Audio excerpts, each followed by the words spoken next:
This scenery is wonderful. Surely enough to convince anyone to become a wanderer.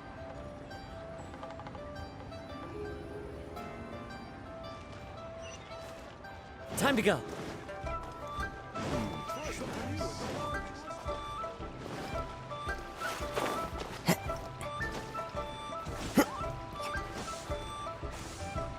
Yeah.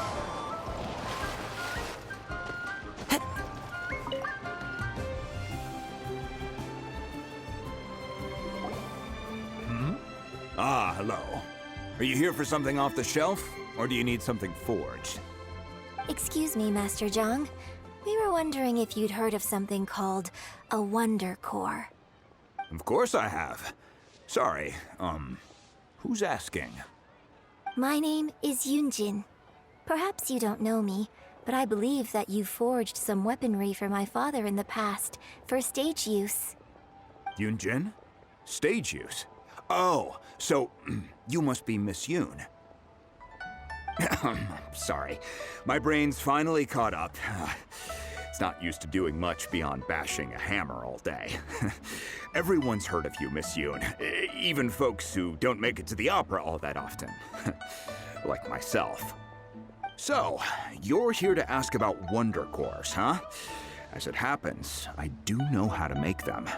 Matter of fact, I made some for Lady Ningguang back when she was building the original Jade Chamber. The types of ore needed to make Wonder Cores are a little hard to come by. Lady Ningguang supplied them herself last time. I don't suppose you've brought any yourselves? No, we were gonna ask you what kinds of ore we need. Sure. Well, you'll need two kinds. Star Splinter Iron and Subrosium. If I remember correctly, Lady Ningguang sourced her Star Splinter Iron from the Mount Tianheng area. They say it resonates with visions. It could take some work, but if you stick with it, you'll find some eventually. As for the Subrosium, though, that's trickier. It's all but unheard of on the market. I'm really not sure. Sorry.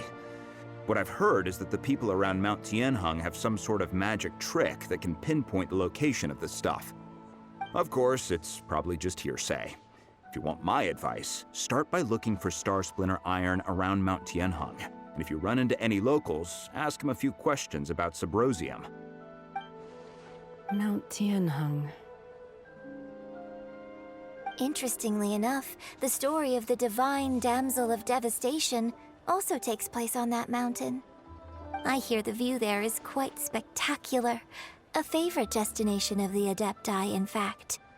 Perhaps it can give me some inspiration. Let's not delay. We should head straight there.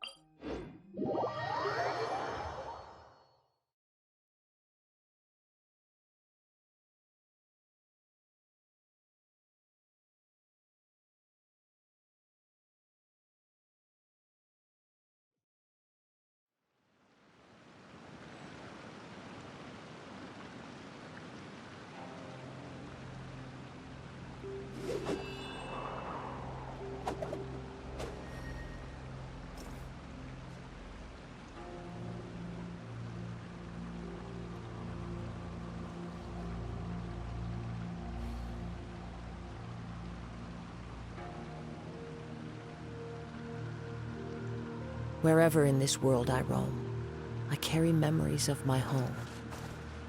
This blade.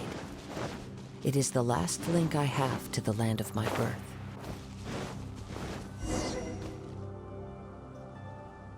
I came to Mount Tianheng once with my father as a child.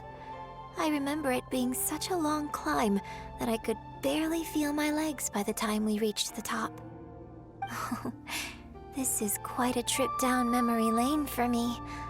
Look at these majestic, towering peaks, and the gently flowing streams. It's like setting foot in paradise. No wonder the legend of the divine damsel of devastation is said to have taken place here. Adepti wander oft where mortals seldom stride. Indeed, this looks like a place that one might expect to be frequented by Adepti.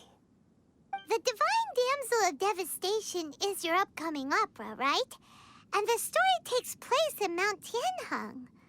Huh. Seems like you have a real connection with this place. What's the story about, though? It's the story of a girl becoming a hero. Cool. A hero story? They're Paimon's favorite! The legend first arose in this area. It is said that there used to be a prosperous village on the mountain.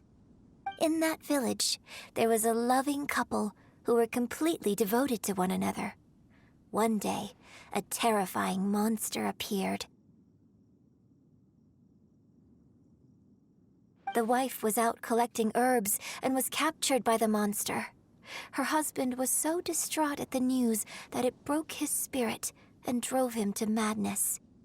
The vile and vicious monster told the villagers, "If you want to live, you must sacrifice a child to me."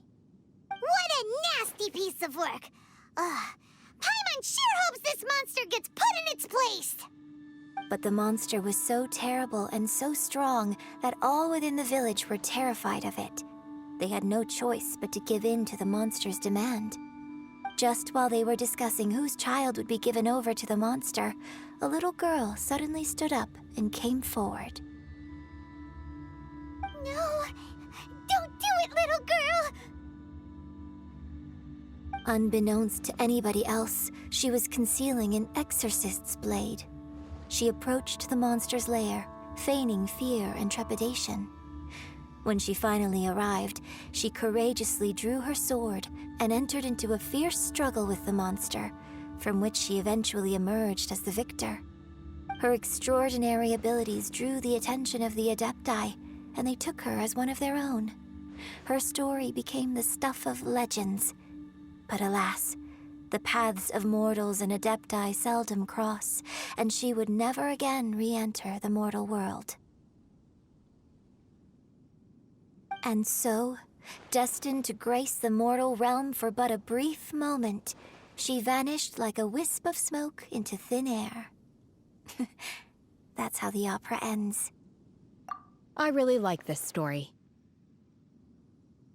But I personally think that perhaps the little girl was not as brave as the opera makes her out to be. I'm not sure she deserves all the praise she is given. I've never considered that before. Opera is always an interpretation of the events it purports to portray. A certain degree of deviation from the truth is always inevitable. When my father wrote the script for this play, I suppose his intention was to inspire his audience with the character of the Divine Damsel. I think it's a great story. The ideal story. Well, it sure inspired Paimon! Let's go get her